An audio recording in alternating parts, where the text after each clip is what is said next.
All right, so this is taking us one step back from where we were before. Now on this one, it's given me this. 5a squared plus 15a equals 0, and it wants us to solve for a. Well, what we're going to do is we're going to factor it. We're going to make it where it's multiplying to give us 0. And what that will do is it will give us our potential solutions, and it'll give us multiple, in this case 2 of them. So I'm looking for what I could factor out of this problem. I have 5a squared plus 15a equals 0. Well, 5a is a common factor for both of those. If I divide both by 5a, that will leave me with an a plus 3. So now I have this as multiplication. So now I could solve it, because if either one of these are 0, it will give me 0 as a solution. So on this one, 5a equals 0. And then this factor, a plus 3 equals 0. So we get what makes this one 0. Well, I divide both sides by 5. Well, the only way I get 0 here is if a is 0. So that's one of my solutions. Subtract 3 from both sides here. I get a equals negative 3. That's what makes this one 0.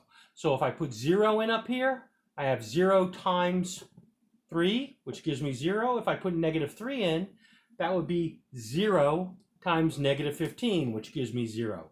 So therefore, my solutions are 0 and negative 3. Okay, now, last one for this. This one's going to take a little bit more work. It wants us to solve for r. Well, using the zero product rule, we want this equal to 0 first. So the first thing I'm going to do is I'm going to add 6 to both sides to make my problem equal to 0. That's going to give me r squared minus 5r plus 6 equals 0. Now what I'm going to do is I'm going to factor. Well, remember the AC method. Okay, that's like a 1. 1 times 6 is 6.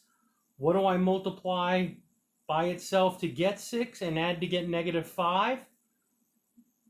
That would be negative 3 and negative 2. So therefore this becomes minus 3r minus 2r plus 6 equals 0. What can I factor out of the first two terms is an r. Here I need a r minus 3 in parentheses, so I'm going to factor out a negative 2, which leaves me with r minus 3.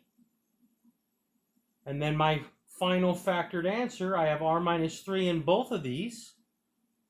And then that leaves me with an r minus 2. And then we go ahead and set each one of these equal to 0.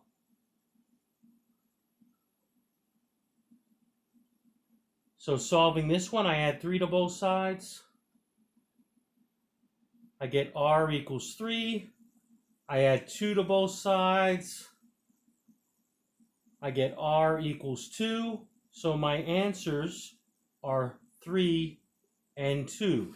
So those are my two solutions for r.